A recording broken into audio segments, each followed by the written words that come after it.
Live from London, this is The World Today. Hello, I'm Jamie Owen. Welcome to the programme. Our top stories. Brussels burns, protesting farmers disrupt EU leaders gathering for their summit as strikes and demonstrations take place across Europe.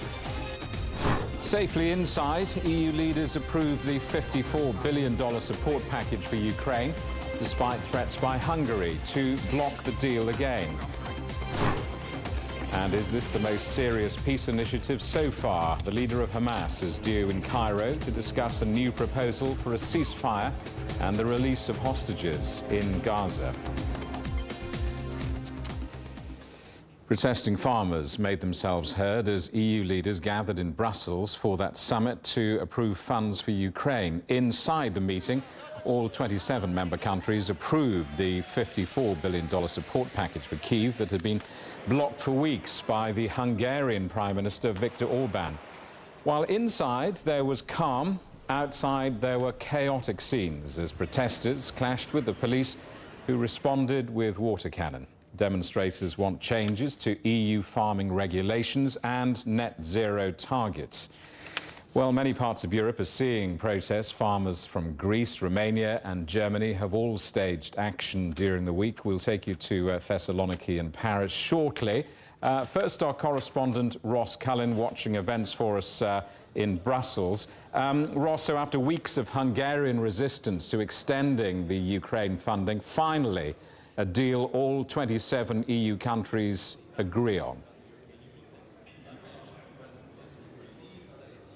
Yeah, that's correct, Jamie, and I'll just say that the summit has now come to a conclusion. So at some point, the 27 leaders will likely be passing just behind here in the Europa building of the European Council. They have agreed that $55 billion package, as you lay out, roughly split $33 billion in cheap loans and $17 billion in grants for Ukraine. This had not been agreed at the summit in December. Viktor Orban, the Hungarian Prime Minister, had put up a lot of resistance to that. And just ahead of the summit this morning, Donald Tusk, the Polish Prime Minister, was here giving a briefing to the media ahead of the beginning of the summit. And he was saying that he cannot accept what he described as the egoistic stance of Viktor Orban. Kaja Kallas, the Estonian Prime Minister, has said that she doesn't want to use the word blackmail, but she doesn't know what other word to use. So that was the position before going into the summit, and we thought it could be more lengthy discussions, Jamie, as well, going late into the night perhaps. But in fact, it was agreed within about half an hour, just after the meeting began. No sooner had we thought that it was underway, Charles Michel, the President of the European Council, said we have a deal.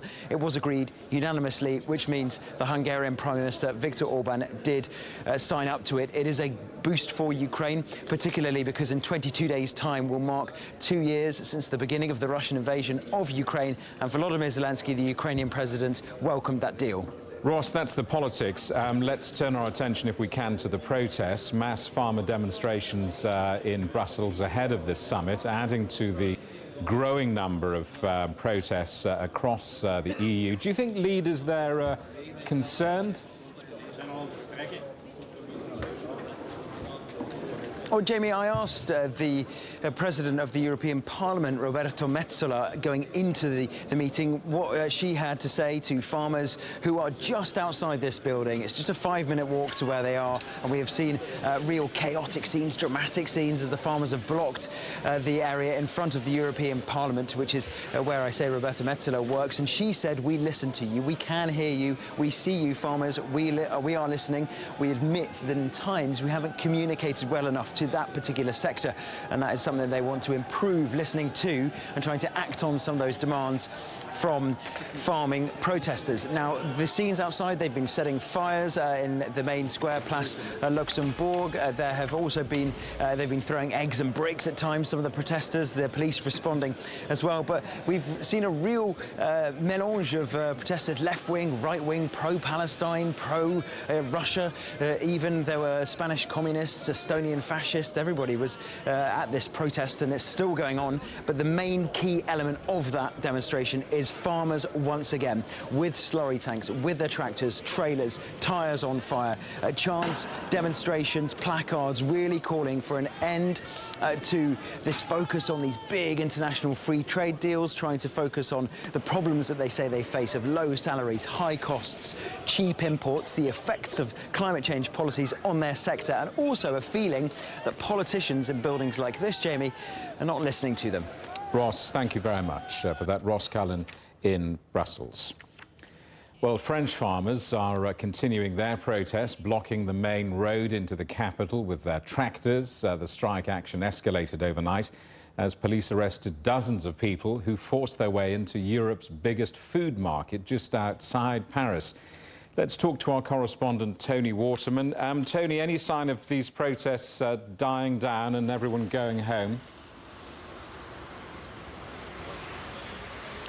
Not at this point, Jamie, and actually you can see here behind me, this is the A6 motorway. This is one of the 7 major arteries leading into the French capital that have been blocked now for 4 days. And it's quiet right now, but I can tell you there's been deafening noise coming from inside of these tractors, blowing their horns, venting their frustration, even as the government here in France tries to pull out all the stops to bring these protests to an end. The Prime Minister, the Agricultural Minister, the Economy Minister were all at a press conference about an hour ago, laying out the broadest, largest set of concessions so far, the third round of concessions as they try to bring this under control. And the Prime Minister, Gabriel Attal, admitting that the government has made mistakes in its response to these protests. Among those concessions, a pledge to enforce laws that are meant to protect farmers' salaries. And the government says it's going to carry out mass inspections at very large supermarket chains across the country in the coming days to make sure that these companies are not trying to import cheaper goods from abroad. Also, $2.2 billion going towards loans to help farmers that are just setting up. Another $160 million going to breeders. They're putting a lot of money and a lot of measures behind this because they know that this is a crucial issue as we head in to the June elections. Another thing they're going to do is try to enshrine agricultural sovereignty into law, which, in all honesty, Jamie, would be something that could probably drive prices up even higher, which might be good for these farmers down here, but is something that will not sit well with consumers who are already paying exceptionally high prices at the supermarkets. Tony, this isn't just a French problem, is it? The EU is a single market. President Macron trying to push for an EU solution to this crisis in Brussels. Yeah, he certainly is. He had about a 40-minute conversation with Commission President Ursula von der Leyen on the sidelines of that Leaders Summit that's taking place in Brussels right now. And they were talking about the future of European agriculture. One of the things that the Prime Minister said in his speech earlier today was that in no way is France going to sign on to this free trade agreement with some South American countries. This has been a big complaint of farmers, not just here in France, but across the bloc, that it would bring in these cheap beef imports from Argentina and Brazil. He says that this is something that is not going to happen. Gabriel Attal also calling for a European control force to work across the bloc to fight against fraud in the system. So this is a much broader issue than these individual protests that are taking place here in France, in Brussels, in Spain, in Italy, and really just spreading across the bloc right now. This has really become about these broader EU policies around environmental regulations and these free trade agreements that are being struck. Tony, thank you for that, and thank you for valiantly battling on with your admiring orchestra there in Paris. Greek farmers have joined protests across Europe and are threatening demonstrations in the coming days. In Athens, the Prime Minister, Kyriakos Mitsotakis, has been meeting the demonstrators who are calling for cheaper fuel prices and other concessions to try to offset their rising costs. Well, let's talk to our correspondent, Evangelo Sipsas in Thessaloniki. Evangelo, the issues the same for farmers protesting in Greece as they are, as we've heard, in Brussels and France? Well, the problems are pretty much similar to what other European countries are facing.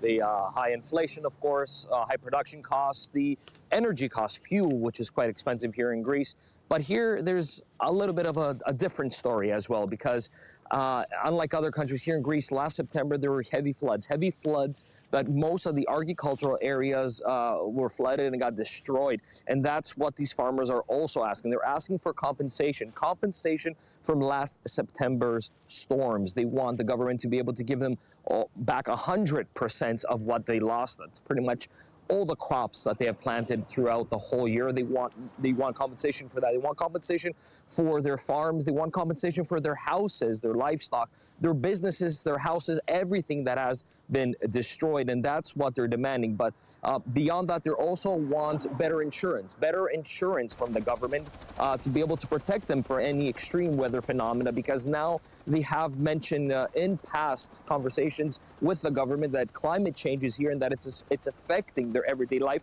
And they want the government to pass a law that would insure them and help them if a phenomena, weird weather phenomena or extreme weather phenomena will occur again. They want that to happen. Now, the government, on their hand, said that they're doing as much as we can to be able to help you. They even said that they're going to increase compensation from 2,000 euros to 5,000 euros for those who have been affected. Now, that's just a down payment for those people to be able to stand on their feet. But the farmers out here are saying that that money is not enough. They need at least 10 to 15,000 euros just so they can start putting crops in their farms again. Now, that's what they said they're going to be doing today. They gathered in front of the exhibition in Thessaloniki. Things are quiet, but these tractors are also planning to move more forward towards the city. And tomorrow, Friday, is going to be the largest protest, where we're going to see also farmers from the Balkans. Evangelo, thank you for that. Our correspondent Evangelo Sipsas in Thessaloniki in Greece. You're watching CGTN. Still ahead is a peace deal in sight in the Middle East. The leader of Hamas is in Egypt for talks over a proposed 6 weeks truce in Gaza.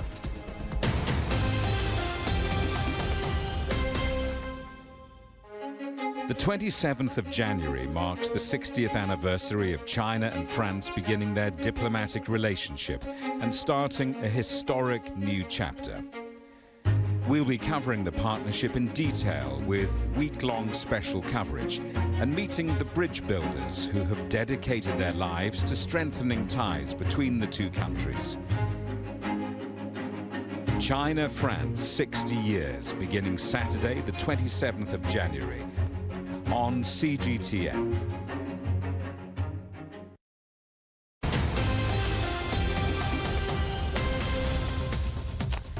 Hello, welcome back. A reminder of our top stories. Brussels burns, protesting farmers disrupt EU leaders gathering for their summit as strikes and demonstrations take place across Europe.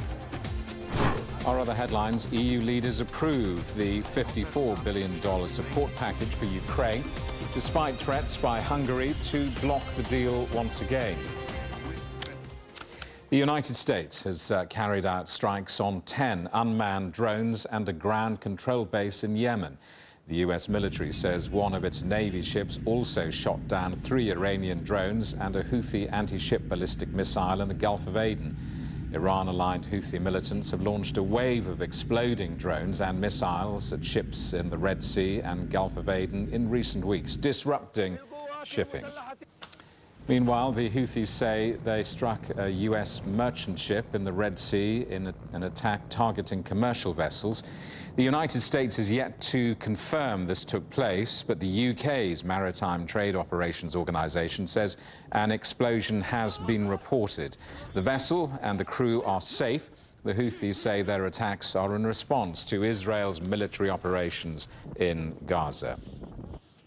Well, the leader of Hamas is reportedly in the Egyptian capital for talks over a proposed 6 weeks truce in Gaza. The 3-stage truce was put forward by mediators after talks with Israel. This is seen perhaps as the most serious peace initiative presented so far. This as health officials in Gaza say more than 27,000 Palestinians have now been killed in this conflict. while more than 66,000 people have been injured. Well, let's talk to our correspondent, Noor Harazim, who's watching events for us in Gaza. Noor, what do Gazans make of this latest attempt for a truce?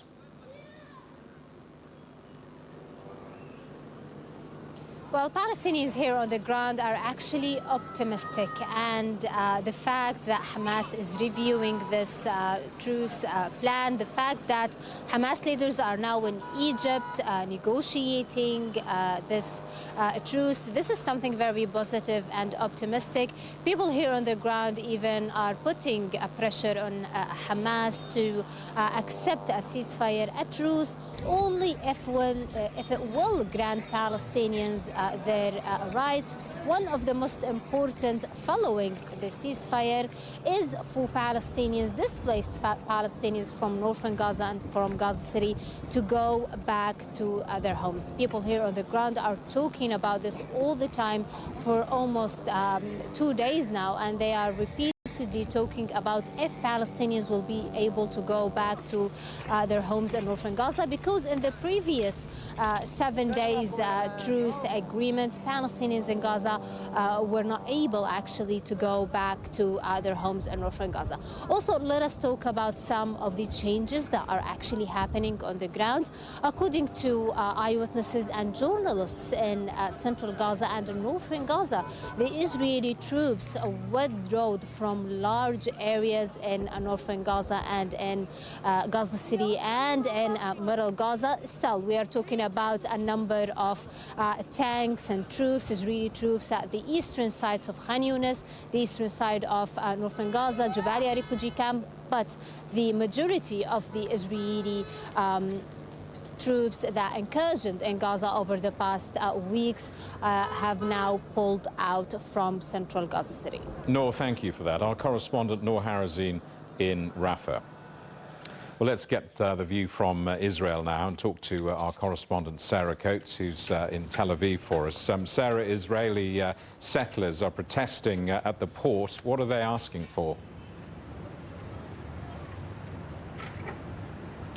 Hello there, Jamie. Well, look, they are asking for no aid to go into the Gaza Strip. They're blocking trucks, they're inspecting trucks, and anything that looks like it's got aid bound for Gaza, they are not letting it pass. But look, there is so much pressure being heaped on the Prime Minister, Benjamin Netanyahu, not just from the public, but also from the far-right flank of his government. I'm talking specifically here about the National Security Minister, Itamar Ben-Gvir. He is threatening to pull down the government, to topple the government, if Netanyahu makes what he is calling a reckless deal with Hamas that could see these hostages set free. But look, it certainly does appear that Netanyahu may have a lifeline here, a safety net, if you will.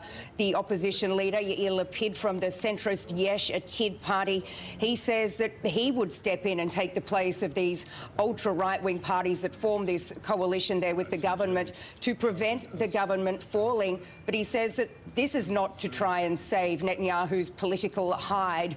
This is simply to try and get a deal through that would see these 130 or so hostages returned to Israel. So, look, certainly a lot of pressure on Netanyahu then, and his popularity is certainly slipping. A recent poll here in Israel has just showed that if an election were to be held now, that Netanyahu would lose. The big winner there would be Benny Gantz, the former defence minister, who also makes up part of that war cabinet. The poll says that if it were to be held today, Netanyahu's Likud party would lose around 20 Knesset seats. So certainly not looking good there for Prime Minister Netanyahu. Sarah, thank you for that. Our correspondent, Sarah Coates, in Tel Aviv.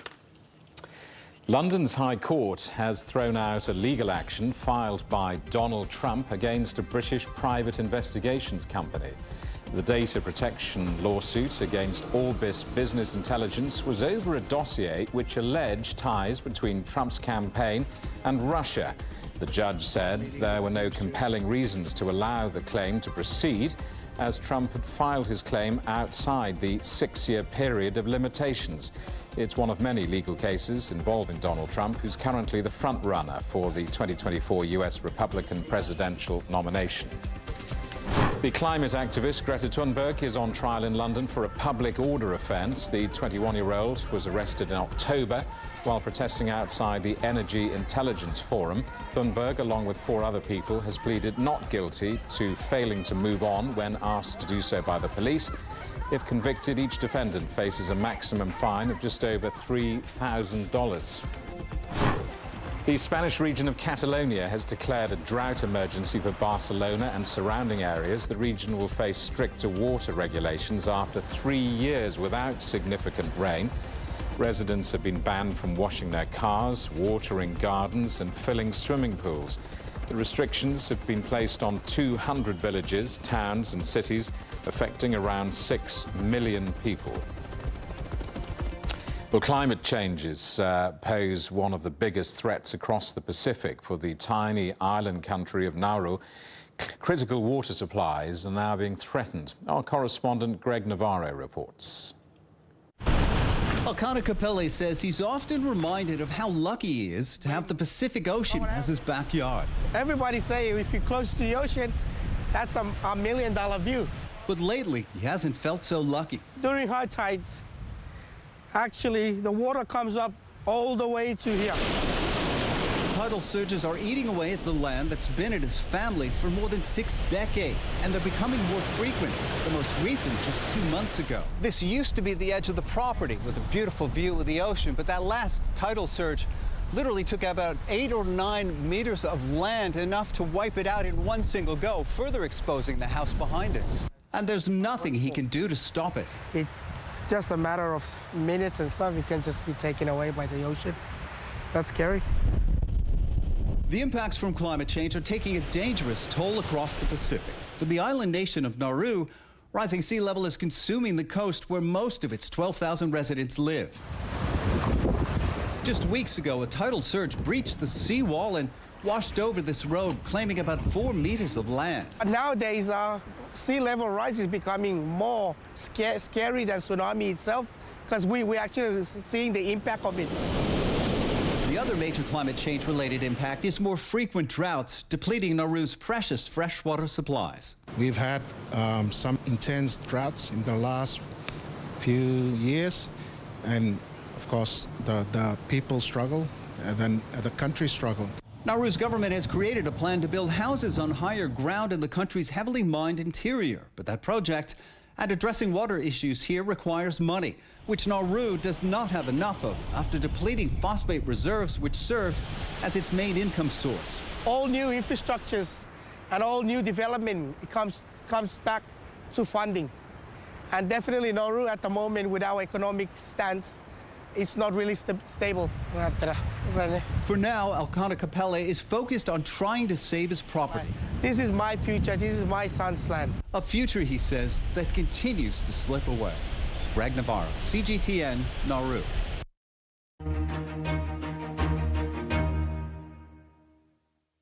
The French automotive supplier Valeo first began operations in China exactly 30 years ago. The group's executive vice president told our correspondent Natalie Carney that China has become its largest market for both production and sales. How would you characterize the relationship between the two countries over these past 6 decades? And what have been some of the most significant developments for Valeo in China? 2024 is very important year, this year of the Dragon, by the way. For Valeo, it is also a very important year because out of these 60 years, we have accompanied 30 years. Actually, 2024 is our 30-year anniversary in China, where we established for the first time in 1994 in 2 cities, Jingzhou and Wenling. Why did Valeo choose China all those years ago, and what do you value most about the Chinese market? We have obviously established ourselves as a made-in-China logic. We were starting by production 30 years ago to accompany our main customers. But today we have transformed the company into a place of innovation out of China. So we went from made in China to invent with China. So we have new innovations coming out of the country.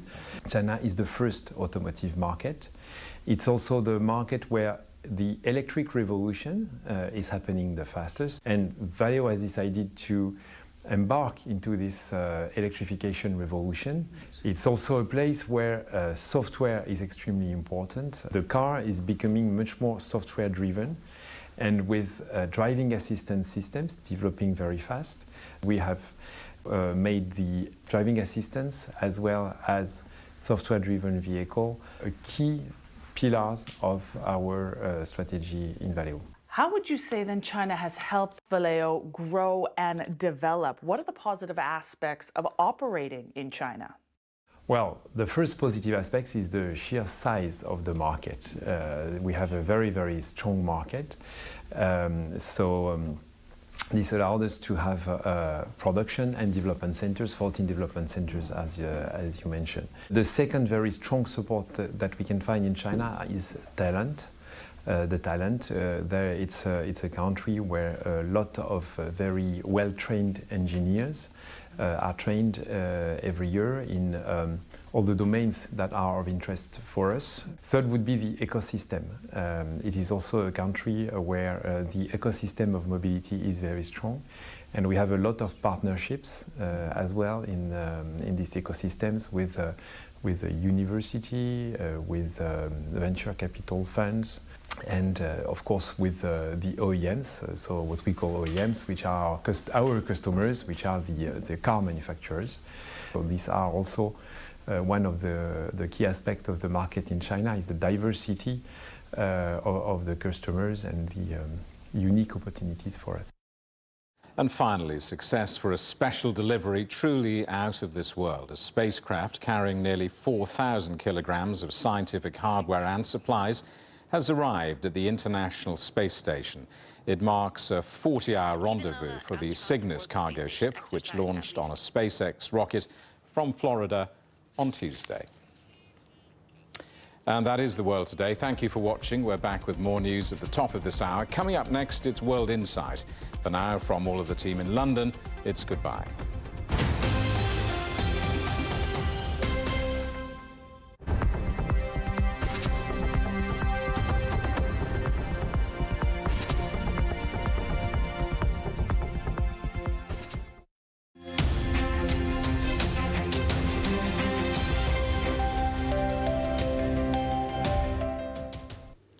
Hello and welcome to the weather forecast. I'm Tierney. Well, over to Europe. And snowy conditions are likely to persist for another couple of days here for many of the north as well as the eastern portions of Europe under the influence of cold air.